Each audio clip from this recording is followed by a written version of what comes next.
The snow fell hard on Christmas Eve in La Junta, Colorado, and Sarah Winchester knew with terrible certainty that she was utterly alone in the world. She pressed one gloved hand against the rough wooden wall of the general store, feeling the child within her kick hard against her ribs as another wave of dizziness threatened to buckle her knees. The December wind cut through her thin wool coat like a blade, and she pulled it tighter around her swollen belly, knowing it did little good. Behind her, the warm glow of lamplight spilled from windows where families gathered for their holiday celebrations, but those comforts were not meant for someone like her. Not anymore. Thomas had left 3 weeks ago, taking with him every cent she had saved from her work at the boarding house, along with the silver locket her mother had given her before the fever took her 2 years past. He had promised marriage, promised a future, promised everything a young woman of 22 could hope for when she found herself alone in a territory still rough around the edges, still finding its footing in this year of 1884. Instead, he had left her with a child growing in her belly and shame burning in her cheeks whenever she walked down the street. Mrs. Henderson had turned her out of the boarding house yesterday morning, her face hard as granite as she told Sarah that she ran a respectable establishment and could not harbor a woman in her condition without a husband. The other girls who worked there, girls Sarah had thought were friends, had averted their eyes as she packed her single carpet bag with everything she owned in the world. She had spent last night in the livery stable, huddled in the hay, and had used the last of her money this morning to buy a piece of bread that was now long gone. The baby kicked again, harder this time, and Sarah felt tears freeze on her cheeks before she could wipe them away. She had nowhere to go, no family, no friends willing to stand by her, no prospects whatsoever. The town of La Junta was small, perched on the Arkansas River where the railroad had brought both opportunity and trouble in equal measure. Everyone knew everyone's business, and by now, everyone knew hers. She started walking, not knowing where her feet would take her, only knowing she could not stand still or she would freeze. The main street was quiet, most folks already home for Christmas Eve supper. She passed the saloon where raucous laughter spilled out into the cold night and kept her head down. She passed the church, where she could hear voices raised in hymns and felt her throat tighten. She had tried to go there this morning, hoping for charity or at least warmth, but Reverend Morris had met her at the door with sympathetic eyes and firm words about consequences and sin. Her feet carried her to the edge of town, where the buildings grew sparse and the prairie stretched out endlessly under a sky heavy with snow clouds. She knew she should turn back, find some sheltered spot before the storm grew worse, but the thought of spending Christmas Eve huddled in an alley or behind a building while families celebrated inside was more than she could bear. Better to keep walking, to let the cold and the snow make the decision she was too afraid to make herself. That was when she saw the light. It came from a small ranch house set back from the road, smoke rising from its chimney in a steady stream that promised warmth and safety. The barn beside it was well maintained, and she could see the shapes of horses moving in the corral despite the falling snow. Something about the place called to her, perhaps because it looked solid and real in a world that had become terrifyingly uncertain, or perhaps because she simply had nowhere else to go. Sarah found herself walking up the path toward the house, her legs moving almost of their own accord. She had no plan, no idea what she would say if anyone answered her knock. She only knew that she was so cold, so tired, so desperately afraid, and that light in the window seemed like the only beacon in a very dark world. She climbed the 3 steps to the porch, her hand trembling as she raised it to knock. Before her knuckles could touch wood, the door swung open, and she found herself looking up into the face of a man who studied her with eyes the color of the summer sky she could barely remember. Nathan Foster had been reaching for his coat, intending to make one more check on the horses before the storm grew worse, when he caught sight of the figure stumbling up his path. Even through the falling snow, he could see the struggle in every step, the way the person moved like someone at the very end of their strength. He had opened the door intending to call out, to offer help before whoever it was collapsed in his yard. But the words died in his throat when the light from his house fell across her face. She was young, probably not yet 25, with dark hair falling loose from pins that had long since lost their hold and eyes the color of chestnuts that were wide with exhaustion and fear. But it was the curve of her belly, unmistakable even beneath her inadequate coat, that made his chest tighten with an emotion he could not quite name.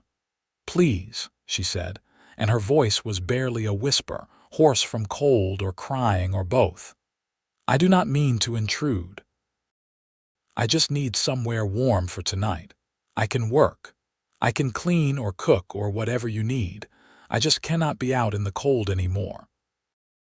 The last word broke on a sob she tried desperately to hold back, and Nathan found himself reaching out without thinking, his hand closing gently around her elbow as she swayed. "Come inside," he said, his voice rough from disuse. He lived alone on this ranch 5 miles outside of La Junta, and sometimes days passed without him speaking to another soul. "Get yourself warm. We can talk about the rest after." She looked up at him with such desperate gratitude that it made something crack open in his chest, some place he had thought sealed shut after Emma died 3 years ago. He guided her inside, feeling how she shook beneath his hand, and closed the door firmly against the winter night. His house was simple but clean, a main room that served as both kitchen and living space, with a bedroom and small washroom beyond. The fire in the hearth burned hot, and he led her directly to it, pulling his own chair close to the flames and easing her into it with a gentleness that surprised them both. "I will get you something hot to drink," he said, moving to the stove where coffee sat always ready. "And food. You look like you have not eaten in a while." "I do not want to be a burden," she said, but her eyes followed the movement of his hands as he poured coffee into a thick ceramic mug and cut a generous slice of bread from the loaf on the counter. "I can pay you back. Once I find work, I can repay your kindness." Nathan said nothing to that, only handed her the mug and watched as she wrapped both hands around it, savoring the warmth before taking a careful sip. He had stew left from his supper, and he ladled a bowl full, adding an extra piece of bread before setting it on the small table beside her. She ate with the focused intensity of someone who had been truly hungry, not just for a meal but for days, and Nathan felt anger kindle in his gut. Someone had let this happen. Someone had put this woman, heavy with child, out into the cold on Christmas Eve to starve or freeze or both. When she finally set the empty bowl aside and looked up at him, there was color in her cheeks that had not been there before and something like hope in her eyes. "Thank you," she said simply. "I am Sarah Winchester." "Nathan Foster," he replied, settling himself in the other chair. "And you are welcome." He paused, choosing his words carefully. "It is Christmas Eve. No one should be alone on Christmas Eve, especially not someone in your condition." Her hand moved instinctively to her belly, protective and tender all at once. "I had nowhere else to go. The man who promised to marry me left town 3 weeks ago, and the woman who ran the boarding house where I worked turned me out. I spent last night in the livery stable, but the owner found me this morning and told me I could not stay there either." Nathan felt his jaw tighten. La Junta was not a large town, and he knew most of the people there by sight if not by name from his occasional trips in for supplies. He could picture exactly the kind of self-righteous hypocrisy that would turn a pregnant woman out into the cold while singing hymns about peace and goodwill toward men. "You can stay here," he said, the decision made before he fully thought it through. "Tonight at least. The storm is getting worse and you should not be out in it. We can figure out the rest tomorrow." She looked at him for a long moment, and he could see her weighing her options, trying to decide if she was trading one danger for another. He understood. She had no reason to trust him, no reason to believe he would not demand something in return for his kindness. In her position, he would have been suspicious too. "I promise you are safe here," he added quietly. "I will not ask anything of you that you are not willing to give. You have my word on that." Something in his face must have convinced her because she nodded slowly, her shoulders finally relaxing from the rigid tension they had held since she walked through his door. "Thank you," she said again. "Truly. I do not know what I would have done if you had not opened your door." Nathan stood, uncomfortable with her gratitude, and moved toward the bedroom. "You will take the bed tonight. I can sleep out here by the fire. It will not be the first time." "I cannot take your bed," Sarah protested, starting to rise, but he waved her back down. "You can and you will. You need proper rest, especially now. The bed is clean and there are extra quilts if you get cold. The washroom is through there if you need it." He gestured toward the small door on the other side of the bedroom. "Get some sleep. We can talk more in the morning." She looked like she wanted to argue further, but exhaustion was clearly winning out over pride. She stood slowly, one hand pressed to the small of her back, and Nathan saw her wince. "Are you in pain?" he asked, alarmed. "Just the usual aches," she assured him. "The baby sits heavy sometimes, but nothing wrong, nothing to worry about." He nodded, though he made a mental note to watch her carefully. He knew nothing about babies or pregnancy beyond what any man raised on a ranch knew about birthing animals, but he suspected there was a vast difference between delivering a calf and helping a woman through childbirth. "Good night then," Sarah said softly, moving toward the bedroom. She paused at the door, looking back at him. "And Merry Christmas, Nathan Foster. You have given me a greater gift tonight than you could possibly know." Then she was gone, the door closing softly behind her, and Nathan was left standing alone in his house that suddenly felt less empty than it had in 3 long years. He settled himself in front of the fire with a quilt and a pillow, but sleep was long in coming. His mind kept returning to the woman in his bed, to the fear in her eyes and the desperate gratitude in her voice. He thought about the man who had abandoned her, who had left her to face the consequences of their actions alone, and felt a cold fury that had nothing to do with justice, and everything to do with the basic decency one human being owed another. Outside, the wind howled and the snow fell harder, and Nathan thanked God or Providence or whatever force had brought Sarah Winchester to his door before the storm made travel impossible. Whatever tomorrow brought, at least tonight she was warm and safe and fed. It was a start. Morning came gray and cold, and Nathan woke to find the storm still raging outside, snow piling high against the windows and wind rattling the shutters. He built up the fire and put coffee on to boil, then started preparing breakfast. He was frying bacon when he heard the bedroom door open and turned to see Sarah emerge, her hair now braided neatly down her back, and her face looking rested despite everything. "Good morning," she said, almost shyly. "Merry Christmas." "Merry Christmas," he replied, and realized with a start that it was indeed Christmas morning. "I hope you slept well." "Better than I have in weeks," she admitted. "Thank you again for your kindness. I know I said it last night, but I cannot say it enough." Nathan gestured toward the table, uncomfortable as always with gratitude. "Sit," Breakfast is almost ready. We can talk about what happens next once we have eaten." They ate in companionable silence, broken only by the crackle of the fire and the howl of wind outside.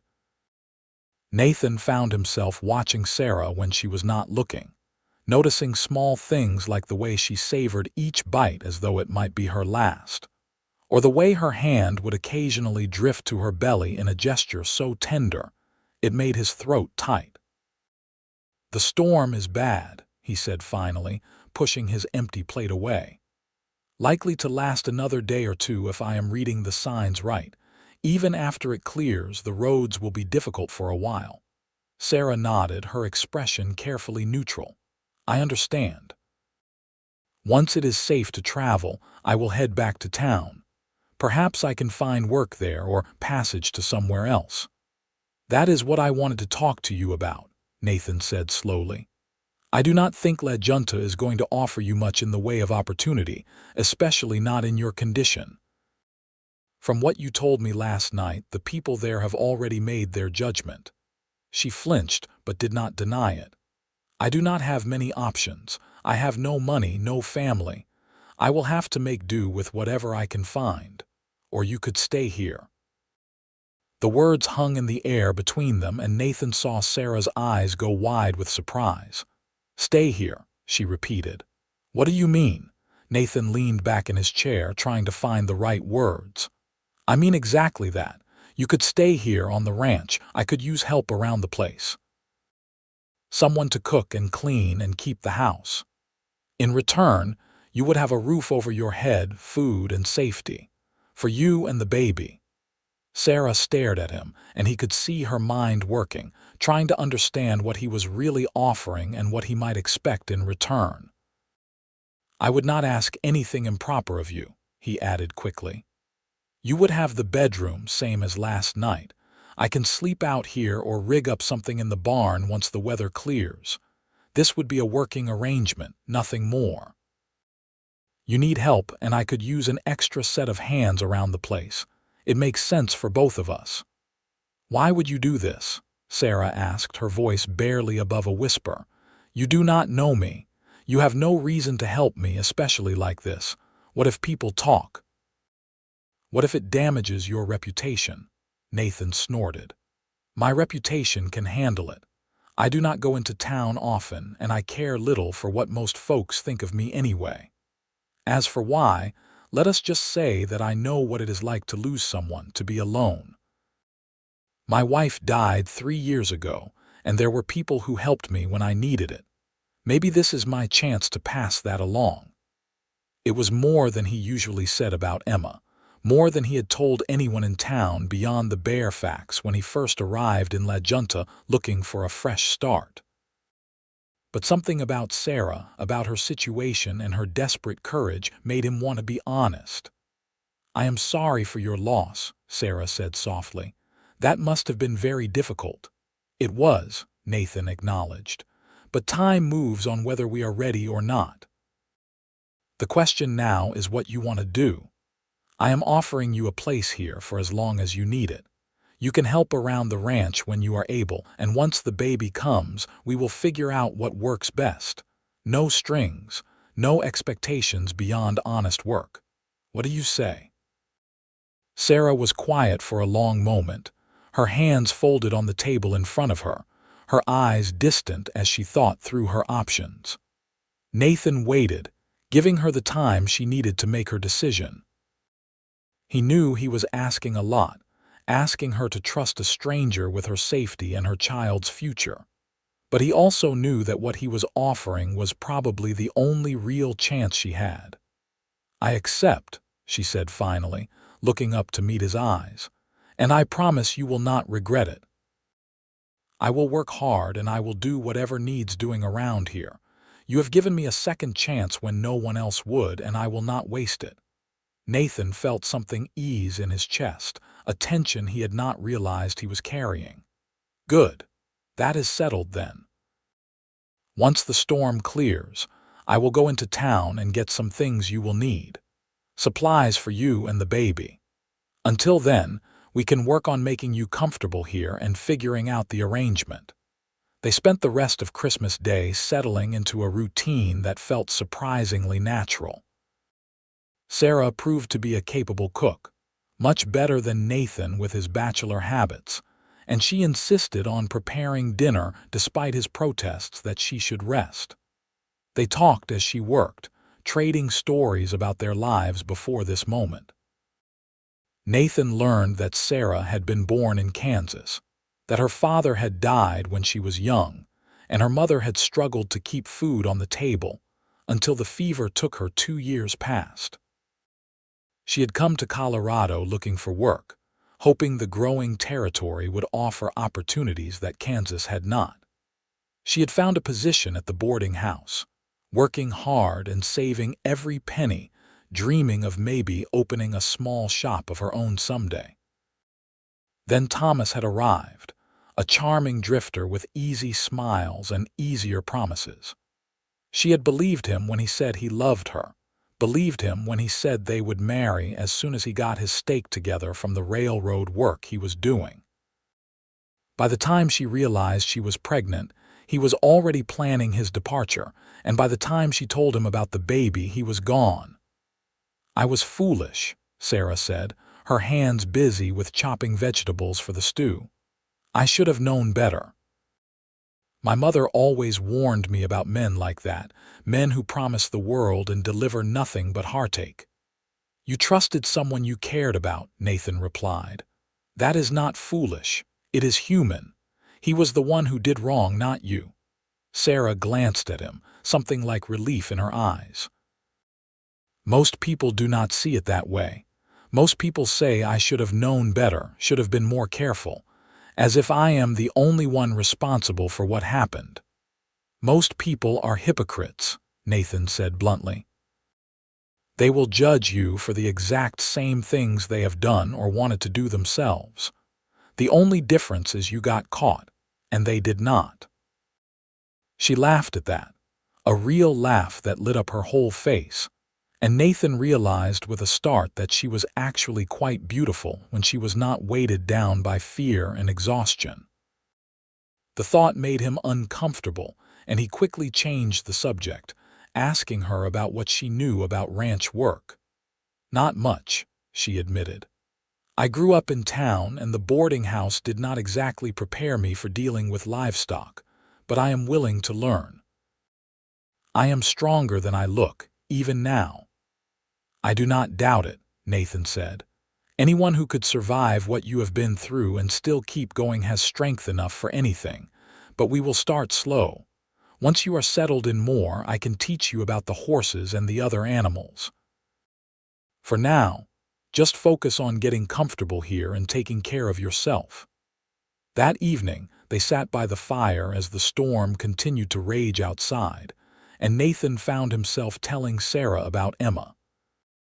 About how they had met back in Kansas, how they had married young and full of dreams about the life they would build together. How she had always wanted children, but they had never been blessed with them, and how she had died suddenly of an infection that swept through her too fast for any doctor to stop. "I could not stay there after," he said quietly. "Everything reminded me of her. So I sold our farm and headed west, looking for something new. I ended up here, bought this land, and have been working it ever since. It is not much, but it is mine, and it is enough." "It is more than enough," Sarah said softly. "It is a home, a real home. That is more than most people have." Nathan looked at her, at the way the firelight caught in her hair and softened her features, and felt something shift inside him. He had thought he was done with this kind of thing, done with letting anyone close enough to matter. But there was something about Sarah, about her quiet courage and determined hope, that made him want to try again.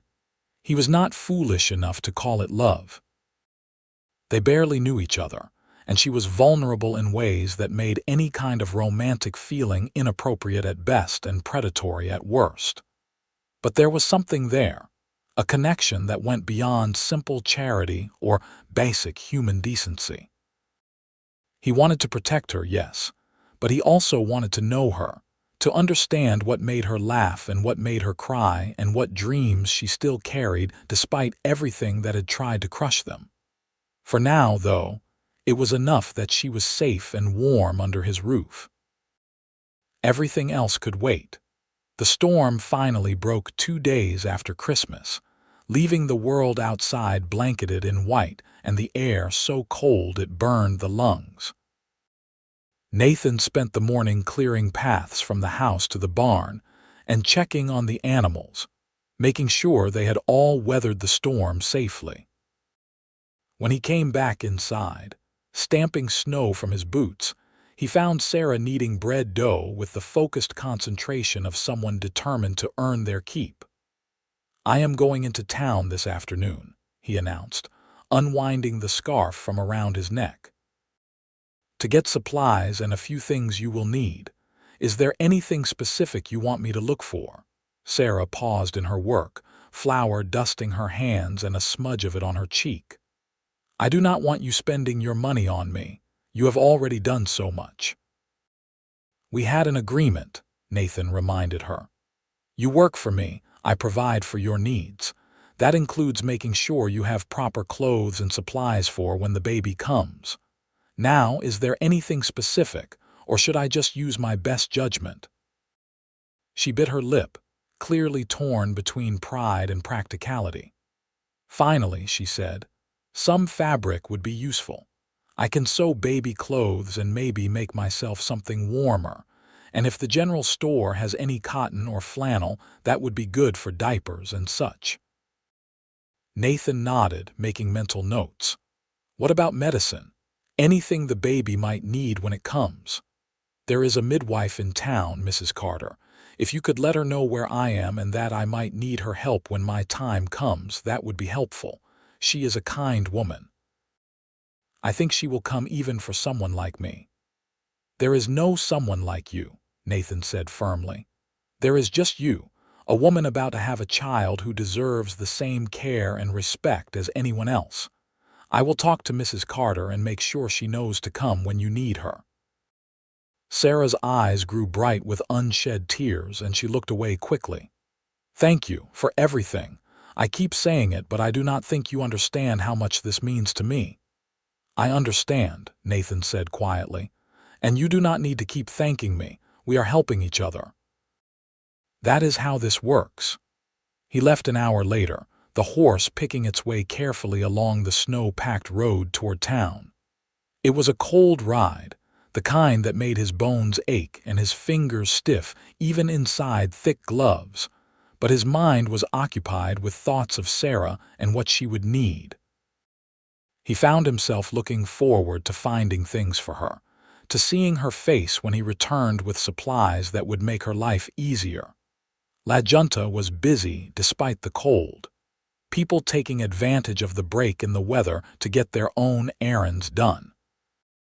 Nathan tied his horse outside the general store and went inside, grateful for the warmth that greeted him.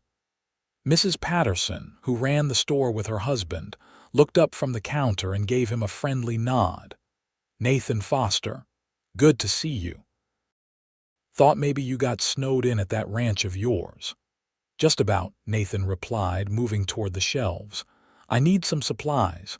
Fabric, cotton, flannel if you have it, some women's things too, practical stuff." Mrs.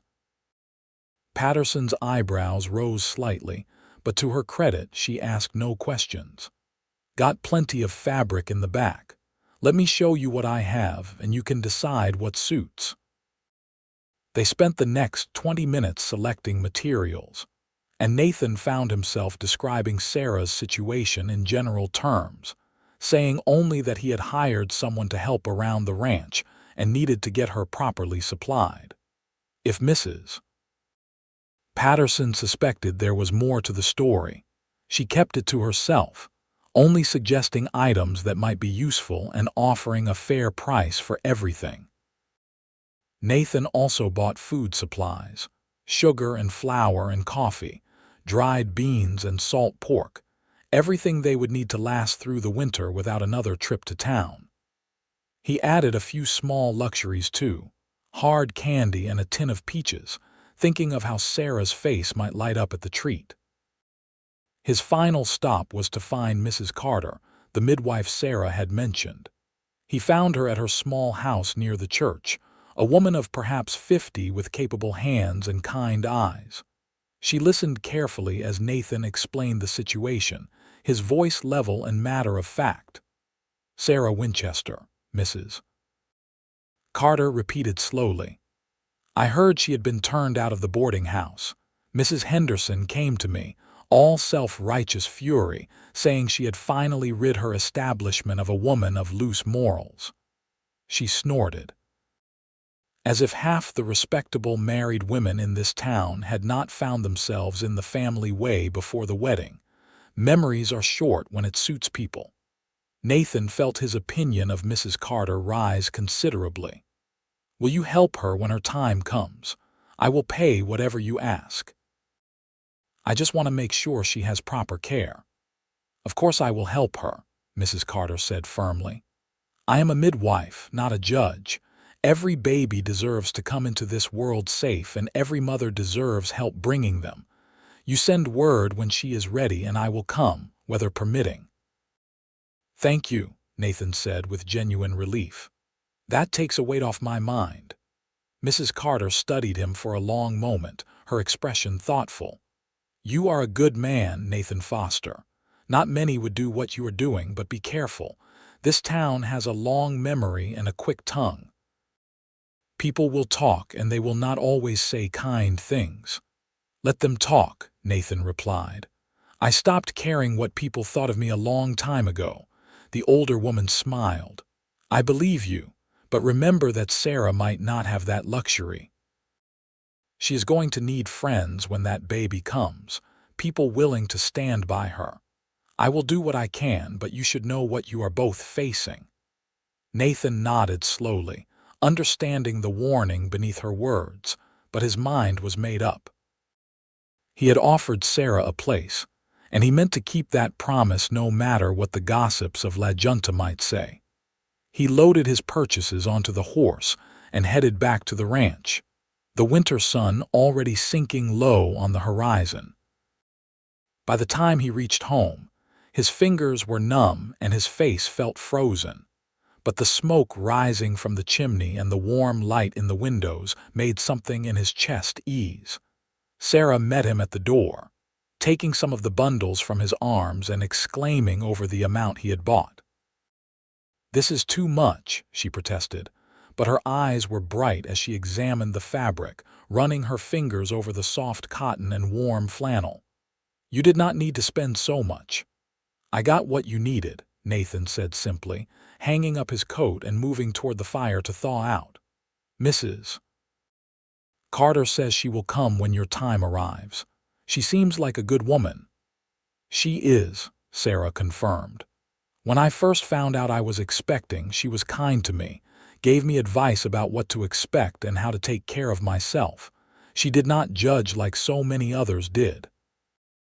Over the next weeks, they fell into a rhythm that felt increasingly natural. Sarah proved herself more than capable around the house, keeping everything clean and organized, cooking meals that were far better than anything Nathan had managed on his own. She also proved to be quick to learn about the animals, asking questions and paying attention when Nathan showed her how to care for the horses and chickens. Her belly grew larger as January turned to February, and Nathan found himself watching her more carefully, alert for any signs that something might be wrong. She never complained, but he could see the toll the pregnancy was taking, the way she moved more slowly and tired more easily. He insisted she rest often, taking over tasks when he saw her flagging, and slowly she stopped protesting his help. They talked for hours in the evenings, sitting by the fire while the winter wind howled outside. Nathan found himself telling Sarah things he had never told anyone, about his childhood in Kansas and the dreams he had once held for the future. About how Emma's death had shattered something inside him that he had thought could never be repaired. Sarah listened with an attention that made him feel truly heard, asking questions that showed she cared about the answers. In turn, she opened up about her own past, about growing up poor but loved, about watching her mother work herself to exhaustion trying to provide for them both, about the dreams she had held for her own future, dreams that had seemed to die when Thomas left, but were slowly being rekindled here on this ranch. "Sometimes I think about what I would have done if you had not opened your door that night," she said one evening in late February, her hand resting on her belly. "Where I would be now, and I cannot imagine anything good." "You would have found a way," Nathan said quietly. "You are stronger than you think." "Maybe," Sarah agreed, "but I am grateful I did not have to find out. You gave me more than shelter, Nathan. You gave me hope. A reason to believe that maybe things could be good again." Their eyes met across the firelight and Nathan felt his breath catch. Over the weeks, his feelings for Sarah had grown into something he could no longer deny, even to himself. It was not just attraction, though he found her more beautiful every day. It was not just affection, though he cared for her welfare more than he could express. It was something deeper, something that made him want to give her the world and everything in it, to protect her and cherish her and make sure she never felt alone or afraid again. But he held back, kept those feelings locked away, because he knew the situation was complicated. She was pregnant with another man's child, vulnerable and dependent on him for survival. Anything he felt or wanted had to take second place to making sure she felt safe and respected. There would be time enough to explore what might be between them once she was on more solid ground. March arrived with hints of spring in the air, and Sarah's time grew near. She had sewn a small wardrobe for the baby, tiny gowns and soft blankets that she folded with such tender care, it made Nathan's heart ache. She had also made herself a new dress from the fabric he had bought, something that fit her changing shape and made her eyes light up when she first put it on. "I have not had a new dress in 2 years," she said, turning in front of the small mirror in the bedroom. "I had forgotten what it felt like." "You look beautiful," Nathan said, and meant it with every fiber of his being. She blushed and ducked her head, but he saw the pleased smile that curved her lips. That night, Sarah went into labor. Nathan had dealt with animals giving birth countless times, but he found himself completely unprepared for the reality of a woman in labor. Sarah had retired to the bedroom after supper, saying she was tired and felt strange, and he had thought nothing of it until he heard her cry out an hour later. He rushed to the door, knocking quickly. "Sarah, are you all right? The baby is coming," she said, her voice tight with pain. "You need to get Mrs. Carter now." Nathan did not think he had ever moved faster in his life. He saddled his horse in record time and rode toward town like demons were on his heels, the night air cold against his face. He pounded on Mrs. Carter's door until she answered, still in her nightgown, and gasped out what was happening. "Go put some coffee on and boil water," she instructed, already moving to dress. "Lots of water, and get plenty of clean towels and linens. I will be there as soon as I can." Nathan rode back even faster than he had come, his heart pounding with a fear he had not felt since Emma got sick. He did everything Mrs. Carter had told him to do, building up the fire and putting multiple pots of water on to boil, gathering every clean towel and sheet he could find. He could hear Sarah crying out in the bedroom, and each sound felt like a knife to his gut. Mrs. Carter arrived within the hour, taking charge with the calm authority of someone who had done this hundreds of times. She disappeared into the bedroom with her bag of supplies, pausing only to tell Nathan to stay out unless she called for him. The next hours were the longest of Nathan's life. He paced the main room like a caged animal, jumping at every sound from the bedroom. He prayed, something he had not done much of since Emma died, making desperate bargains with God if only Sarah and the baby would be all right. Dawn was breaking when he finally heard a new sound, the thin wail of an infant cutting through the quiet. Nathan's knees nearly buckled with relief, and he sank into a chair, his hands shaking. Mrs. Carter emerged a few minutes later, wiping her hands on a towel and smiling. "You have a healthy baby girl, and Sarah did beautifully. She is tired, but she is fine. You can go in and see them if you like." Nathan stood on legs that felt unsteady and moved to the bedroom door. He knocked softly, and Sarah's voice, exhausted but alive, told him to come in. She was propped up against the pillows, her hair damp with sweat and her face pale, but her eyes were shining as she looked down at the tiny bundle in her arms. Nathan approached slowly, hardly daring to breathe, and looked down at the baby for the first time. She was perfect.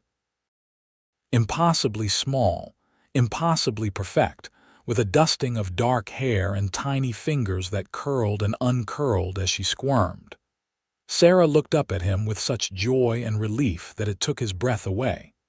"Meet your daughter," she said softly, and the way she said "your" made his heart skip. "Sarah," he began, but she shook her head. "You saved us," she said quietly. "Both of us. Without you, neither of us would be here right now. That makes you her father in every way that matters if you are willing to accept that role." Nathan felt his eyes burn with tears he would not shed, and he reached out one finger to gently touch the baby's hand. She grabbed onto it immediately, her grip surprisingly strong, and he felt something in his chest crack wide open. "I would be honored," he said hoarsely. "What are you going to call her?" "I was thinking Emma," Sarah said, glancing up at him. "If you think that would be all right, to honor the woman you loved and to thank her for bringing you to this place where you could save us." Now the tears did fall, tracking down Nathan's cheeks as he nodded, unable to speak past the lump in his throat. He had thought Emma's memory was a source of pain, but Sarah had just turned it into something beautiful, something that connected his past to his future in a way he had never imagined possible. Mrs. Carter stayed for most of the day, making sure both Sarah and the baby were doing well and showing Nathan how to help with the things Sarah would need. She left that evening with a promise to return in a few days to check on them, and her blessing on the strange little family they had formed. The next weeks passed in a blur of sleepless nights and steep learning curves as they adjusted to life with an infant. Little Emma was a good baby, crying only when she was hungry or needed changing, but the constant care she required was exhausting for Sarah, who was still recovering from the birth. Nathan found himself doing things he never would have imagined, walking the floor at 3 in the morning with a fussy baby, learning to change diapers and prepare bottles for when Sarah needed rest. But he also found it surprisingly fulfilling.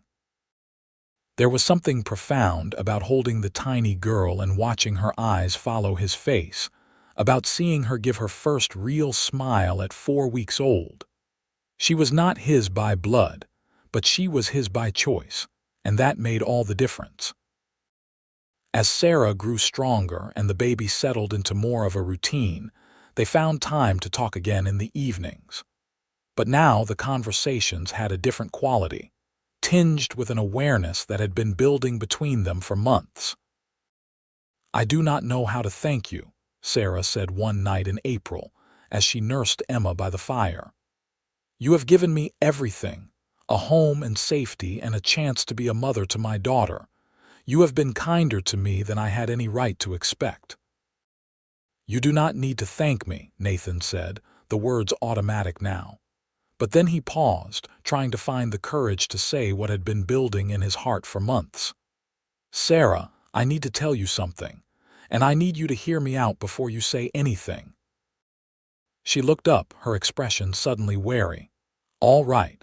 Nathan took a deep breath. "When you first came to my door that Christmas Eve, I thought I was just helping someone in need. Basic human decency, nothing more. But over these past months, you have become so much more to me than that." You have brought life back to this house, back to my heart. I find myself thinking about you constantly, worrying about your happiness, wanting to give you things just to see you smile. And I know the situation is complicated. I know you have been through hell and you are just finding your feet again. But I need you to know that I have fallen in love with you, completely and irrevocably in love with you. And if you ever think you could feel the same way, I would count myself the luckiest man alive. Sarah stared at him, her eyes wide with shock. For a long moment she said nothing, and Nathan felt his heart sink, thinking he had misread everything, that he had ruined the comfortable relationship they had built. Then she spoke, her voice trembling. Nathan Foster, I fell in love with you the moment you opened your door to me and offered warmth without judgment. Every day since then, I have loved you more. Watching you with Emma, seeing how gentle and patient you are, how hard you work to make sure we have everything we need, it has made me love you in ways I did not even know were possible. I was afraid to say anything because I thought you were just being kind, that you could never really want someone like me, with all my baggage and mistakes. You are not baggage, Nathan said fiercely, moving to kneel beside her chair. You are the strongest, bravest, most amazing woman I have ever met. Your past does not define you. Your choices from here forward do, and you have chosen to keep fighting to build a life for yourself and your daughter against terrible odds. That is not something to be ashamed of. That is something to be proud of. Sarah was crying now, tears streaming down her face as she looked at him. Are you sure? Are you absolutely certain this is what you want? Because once we go down this road, I do not think I could bear it if you changed your mind. I am more certain of this than I have been of anything in my life, Nathan replied, reaching up to cup her face in his hand. I love you, Sarah Winchester. I love you and I love Emma, and I want to spend the rest of my life proving that to you both. She leaned into his touch, her eyes closing as fresh tears fell. I love you too, so much it scares me. Nathan stood, gently taking Emma from her arms and placing the now sleeping baby in the cradle he had built. Then he returned to Sarah and helped her to her feet, pulling her into his arms and holding her close. She wrapped her arms around his waist and buried her face in his chest, and they stood there for a long time, just holding each other, feeling the rightness of it settle into their bones. Finally, Nathan pulled back just enough to tilt her face up toward his. Marry me, he said. Let me make this official.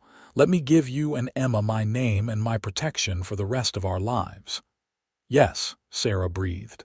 Yes, 1,000 times yes. He kissed her then, a gentle joining of lips that spoke of promise and hope, and a future neither of them had thought possible just a few months before. When they finally pulled apart, both were smiling, and the room seemed brighter somehow, as if the world itself was celebrating with them. They were married a week later by the traveling preacher who passed through La Junta once a month. Mrs. Carter stood as witness, along with a few other folks from town who had proven themselves to be friends rather than judges. It was a simple ceremony, held in Nathan's house with Emma sleeping peacefully in her cradle nearby, but it was perfect. Sarah wore the dress Nathan had bought fabric for, and she had woven wildflowers from the prairie into her hair.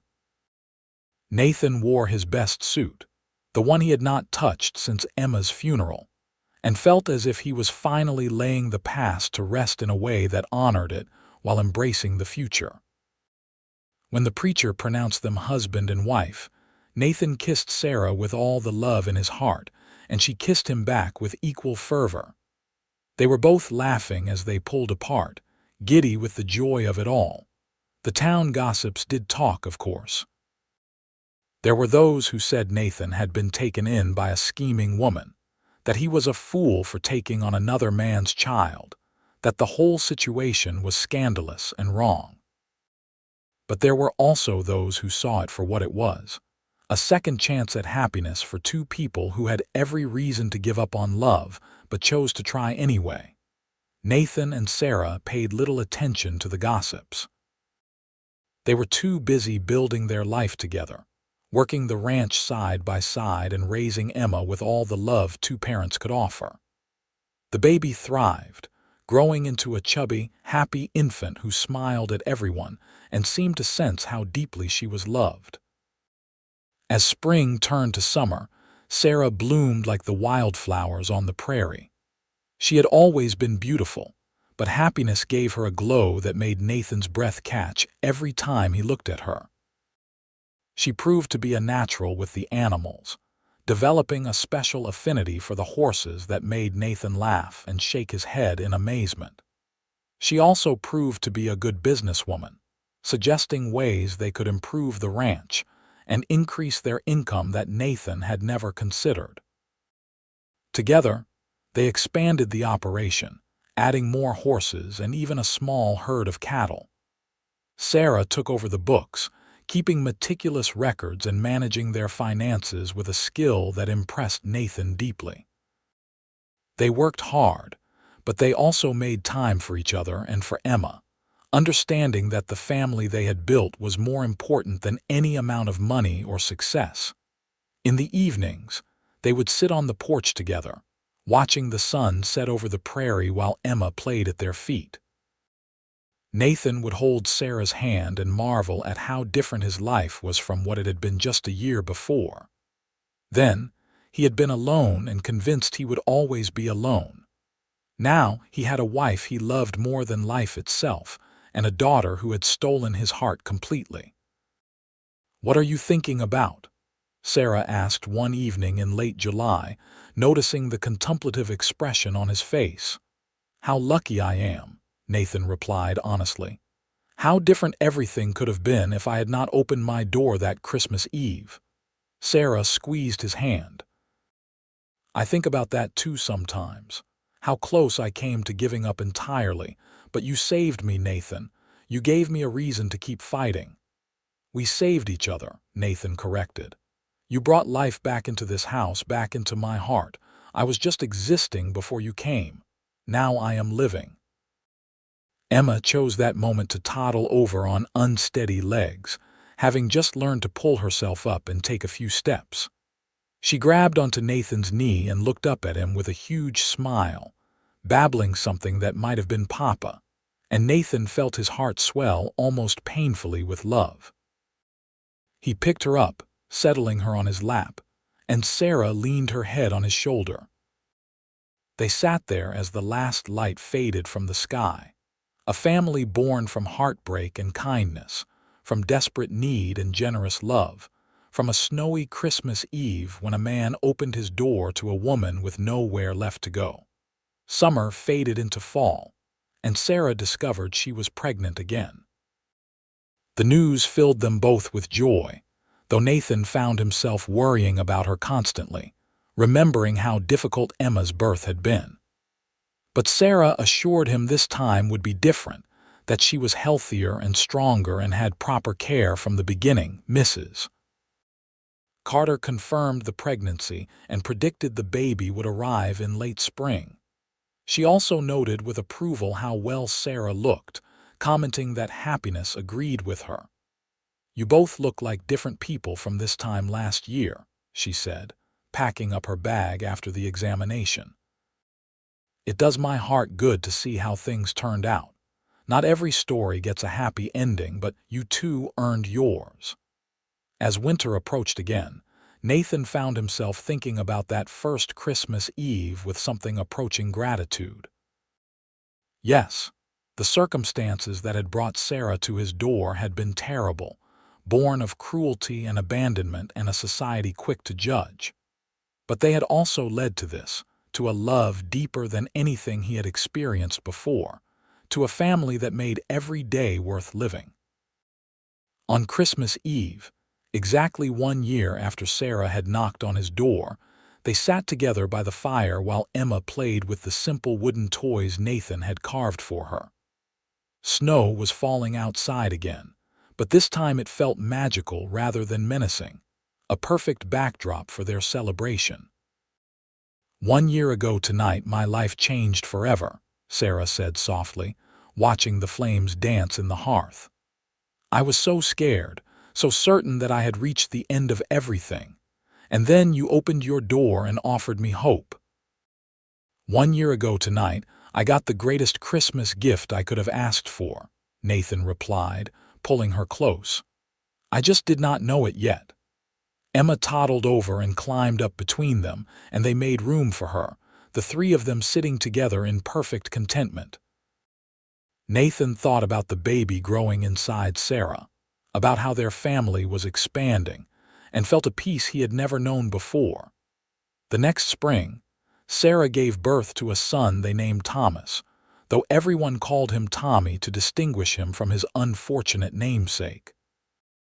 Nathan had protested the name at first, not wanting any connection to the man who had abandoned Sarah, but she had insisted. "Thomas may have left me, but he also gave me Emma," she explained. "And Emma led me to you.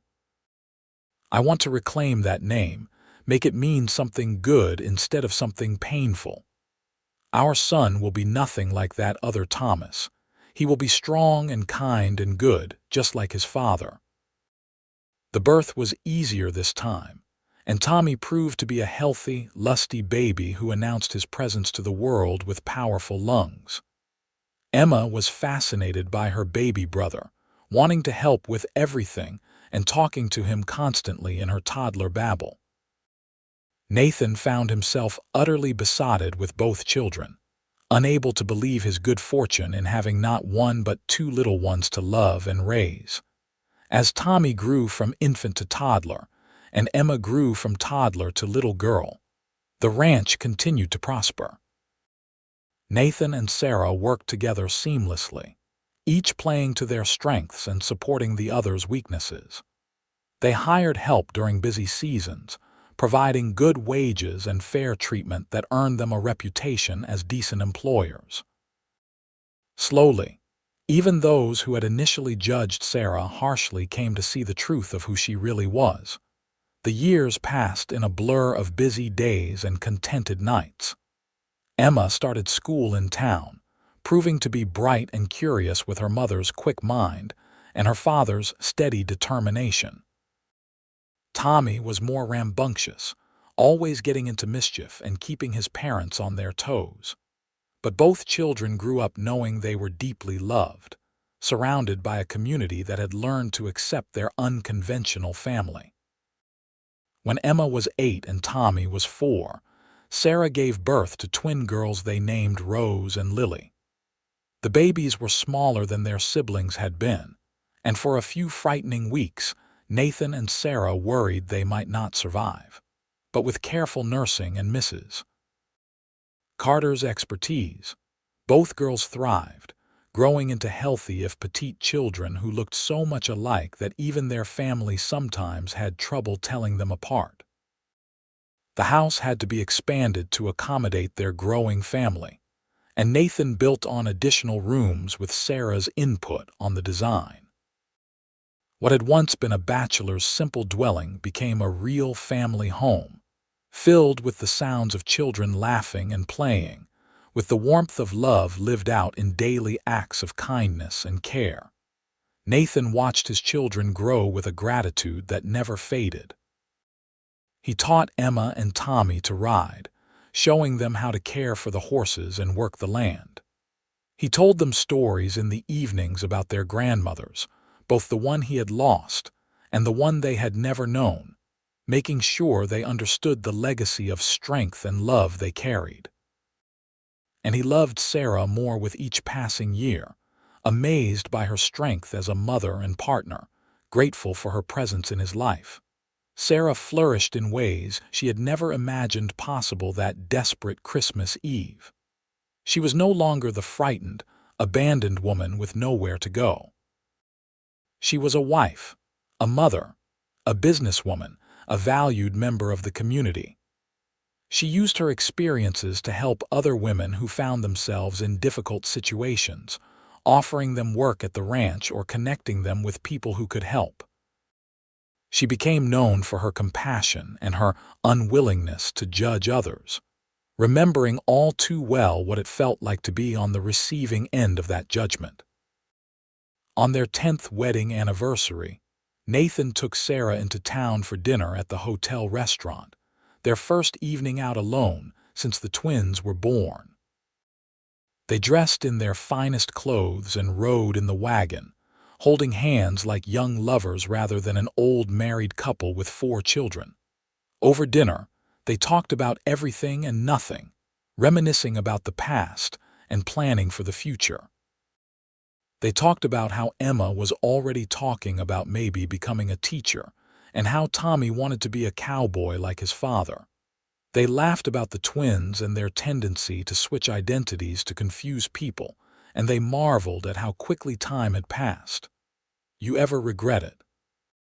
Sarah asked as they finished their dessert. "Taking me in that night. Your life would have been so much simpler if you had just sent me on my way." "Simpler, maybe," Nathan agreed, "but also emptier, sadder, less worth living. You and the children are the best thing that ever happened to me, Sarah. I would not change a single moment of the past 10 years, even the hard parts, especially not the hard parts because they made us who we are." "I love you," Sarah said softly. "I have loved you from almost the first moment, and I will love you until my last breath. You gave me everything when I had nothing, and you never once made me feel like I owed you for it." "That is because you did not owe me," Nathan replied. "Love is not a debt. It is a gift we give freely or not at all. And you have given me more gifts than I could ever repay, 4 beautiful children and a life full of joy and purpose." They walked out of the restaurant hand in hand, and Nathan helped Sarah into the wagon before climbing up beside her. As they drove home through the spring evening, the stars bright overhead and the prairie stretching endlessly around them, Nathan thought about how far they had both come. He had been a broken man, hollowed out by grief and loss, convinced he would never feel whole again. She had been a desperate woman, abandoned and alone, certain that her life was over before it had really begun. But they had found each other at exactly the right moment, and together they had built something beautiful from the ashes of their pain. When they reached home, the children were already asleep, watched over by Mrs. Carter, who had agreed to stay the evening. After thanking her and seeing her home, Nathan and Sarah stood on their porch, looking out over the land they had built together. "You remember that first Christmas Eve?" Sarah asked, leaning into Nathan's embrace. "How scared I was, how certain I was that I would not survive." "I remember," Nathan said quietly. "I remember opening the door and seeing you there, snow in your hair and fear in your eyes. I remember thinking I had to help you, not knowing that you would end up saving me just as much as I saved you." "We saved each other," Sarah corrected, echoing the words he had once said to her. "And we built something neither of us could have built alone." They stood there in comfortable silence, listening to the night sounds of the prairie and feeling the peace that came from a life well lived and love well earned. Inside, their children slept safely, growing up surrounded by the security and affection that both their parents had lacked at various points in their lives. The ranch thrived, providing a good living and meaningful work. And most importantly, they had each other, a partnership built on trust and respect, and a love that had only grown deeper with time. As they finally went inside and prepared for bed, Nathan thought about the gift that had changed his life 10 years ago. Not a gift wrapped in paper with a bow on top, but something infinitely more precious. A woman in need who had knocked on his door on Christmas Eve, a woman who would become his wife and the mother of his children, a woman who had taught him that love was possible even after devastating loss. He had made her his gift that Christmas, offering safety and shelter when she had nowhere else to turn. But she had given him gifts beyond measure in return, laughter and joy, and a reason to wake up each morning with hope in his heart. She had made him whole again, had reminded him that life was worth living, had shown him that happy endings were possible if you were brave enough to reach for them. As the years continued to pass, the Foster family became a fixture in La Junta and the surrounding territory. Their ranch was known for producing quality horses and for the fair, honest way they conducted business. Nathan's reputation as a good man was unshakable, and Sarah was respected and admired for her strength and kindness. Emma grew into a beautiful young woman who did indeed become a teacher, taking a position at the school in town and proving to be gifted at working with children. She married a young lawyer from Denver when she was 22, and Nathan walked her down the aisle with tears in his eyes, remembering the tiny baby he had first held in his arms 18 years before. Tommy took over more and more of the ranch work as he grew, proving to have his father's way with horses and his mother's head for business. He was courting a girl from a neighboring ranch, and Nathan suspected it would not be long before he was planning another wedding. The twins, now teenagers, were inseparable and still delighted in confusing people about which was which.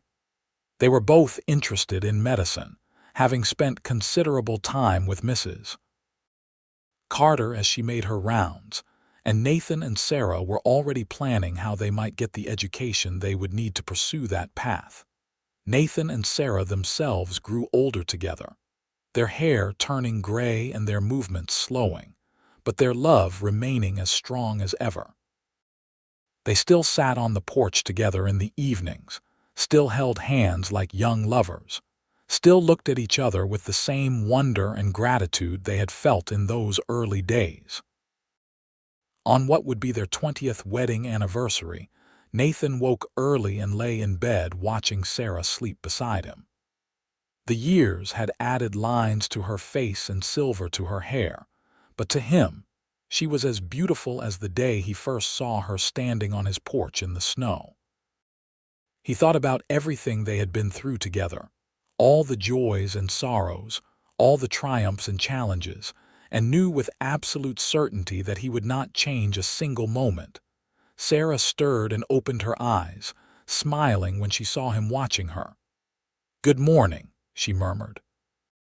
"Have you been awake long?" "Just a little while," Nathan replied, reaching out to tuck a strand of gray hair behind her ear. "I was thinking about how lucky I am.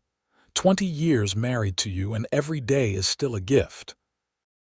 "We have been blessed," Sarah agreed, taking his hand and pressing a kiss to his palm. "More than I ever dreamed possible that Christmas Eve when I knocked on your door." They got up and dressed, preparing for the celebration their children had planned. Everyone was coming home for the anniversary, even Emma and her husband from Denver, and the house would be full of laughter and love, and the chaos that came with a large family. As Nathan helped Sarah prepare food in the kitchen, working together with the ease of long practice, he reflected on the journey that had brought them to this point. It had started with an act of simple human kindness on a cold winter night. It had grown into a love that had weathered storms and celebrated joys, that had created life and built dreams, that had proven stronger than judgment or fear or the pain of the past. The children arrived throughout the morning, filling the house with noise and energy. The grandchildren ran through the rooms, 2 little ones from Emma and her husband, and another on the way if the secret smiles Emma kept giving her mother were any indication.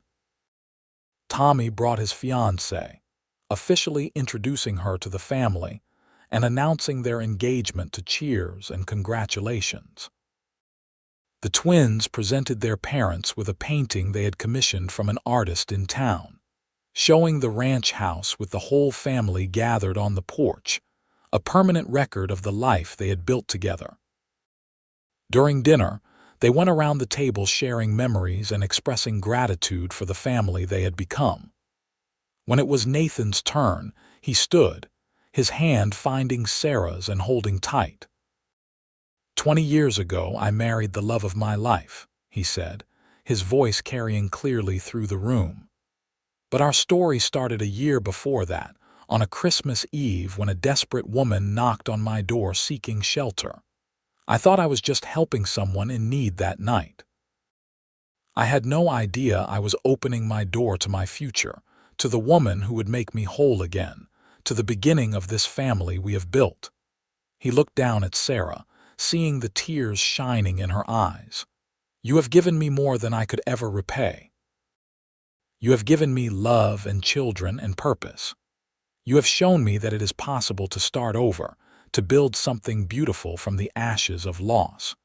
You have been my partner in every sense of the word, working beside me to build this ranch and this family into something we can both be proud of. He paused, his own eyes growing damp. I know the circumstances that brought you to my door were terrible.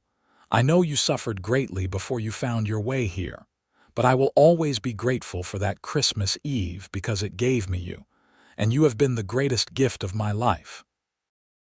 The room erupted in applause and happy tears, and Nathan sat down, pulling Sarah close for a kiss that their children and grandchildren cheered. The celebration continued late into the evening, filled with music and dancing, and the kind of joy that only comes from being surrounded by people you love and who love you in return. As the evening wound down and the grandchildren were put to bed in various rooms throughout the house, Nathan and Sarah slipped outside for a moment alone. They walked hand in hand to the spot where Sarah had first approached the house 21 years before and stood looking back at the warm light spilling from every window. Look at what we built, Sarah said softly. From nothing, from desperation and fear and loneliness, we built this. A family, a home, a life worth living. We did, Nathan agreed, and I would do it all again in a heartbeat. Every moment, every challenge, every joy, all of it. They stood there in the darkness, holding each other close, and Nathan thought about the choice he had made that long ago Christmas Eve. He could have turned her away, could have told himself it was not his problem, could have closed his door and his heart to her need. His life would have been simpler, certainly, but it also would have been empty, devoid of the richness and meaning that Sarah and their children had brought to it. Instead, he had opened his door and his heart, and in doing so had found redemption from his grief and purpose for his future. He had made Sarah his gift that Christmas, offering her safety and shelter and eventually love. But she had been his gift too, bringing life and laughter and hope back into his world when he thought such things were lost to him forever. They had given each other the gift of second chances, of new beginnings, of love that could heal even the deepest wounds. And from that gift, they had built a legacy that would outlast them both, carried on in their children and grandchildren, a testament to the power of kindness and the enduring nature of true love. As they finally went back inside to their family, Nathan took one last look at the stars overhead, the same stars that had shone down on that desperate Christmas Eve 21 years before. He sent up a silent prayer of thanks to whatever force had brought Sarah to his door that night, whether it was God or fate or simple chance. Because regardless of the reason, the result had been the same. He had been given the greatest gift of his life on that Christmas Eve, though it had not been wrapped in paper or tied with a bow. It had come in the form of a frightened young woman with nowhere left to go, a woman who would become his wife and his partner and his reason for everything. He had made her his gift, offering her shelter and safety and love, and she had made him hers in return, giving him purpose and joy and a family that filled his heart to overflowing. They had been abandoned by life in different ways, both of them alone and certain they would remain that way. But they had found each other at exactly the right moment, and together they had built something that would last far beyond their own years. Their children would carry on the values they had instilled, would remember the story of how their parents met, and would understand the importance of reaching out to those in need. And somewhere in the future, when their great-grandchildren asked how Grandpa Nathan and Grandma Sarah fell in love, the story would be told again. About a Christmas Eve in 1884, about a desperate woman and a lonely man, about a door that opened and a life that changed forever. About how sometimes the greatest gifts come wrapped in the most unexpected packages, and how love can bloom even in the coldest, darkest winter if you are brave enough to open your heart. Nathan Foster had thought his life was over when Emma died, thought he had used up his chance at happiness and would spend the rest of his days alone. But he had been wrong. His real life, his true happiness, had begun when he opened his door to Sarah Winchester on that snowy Christmas Eve. Everything that came after, all the joy and love and family, had flowed from that one simple act of kindness. As he lay in bed that night with Sarah beside him and their house full of the family they had created, Nathan felt a contentment so deep it was almost overwhelming. He had been given more than he deserved, more than he had ever dared hope for after Emma's death. And it had all started with a knock on the door and a desperate plea for help from a woman who would become his everything. He fell asleep with Sarah in his arms, their children sleeping safely under their roof, and their grandchildren dreaming innocent dreams in the rooms nearby. And he knew, with the certainty that comes from a life well lived and love well earned, that he was exactly where he was meant to be, with exactly who he was meant to be with, doing exactly what he was meant to do. The gift he had given Sarah on that Christmas Eve 21 years ago had been returned to him 1,000-fold, enriching his life beyond measure and proving that sometimes the most important thing you can do is simply open your door to someone in need. Because you never know when that someone might turn out to be the person who changes your life forever, who makes you believe in love again, who gives you reason to wake up each morning with hope in your heart. Nathan Foster had made Sarah Winchester his gift that long ago Christmas, offering her shelter when she had none.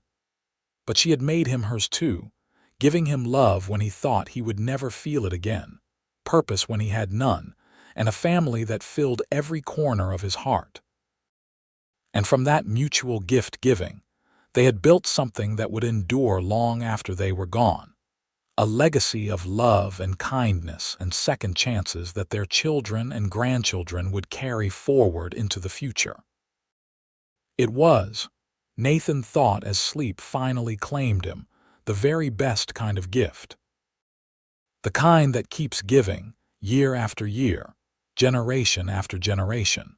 Proof that love really can conquer all if you are brave enough to reach for it when it appears on your doorstep on a cold Christmas Eve, asking only for a warm place to rest and a chance to begin again. And so they lived, Nathan and Sarah Foster, surrounded by the family they had created and the love they had built, a testament to the power of kindness and the enduring nature of true love, forever grateful for that Christmas Eve when a cowboy opened his door and made an abandoned woman his gift and his forever.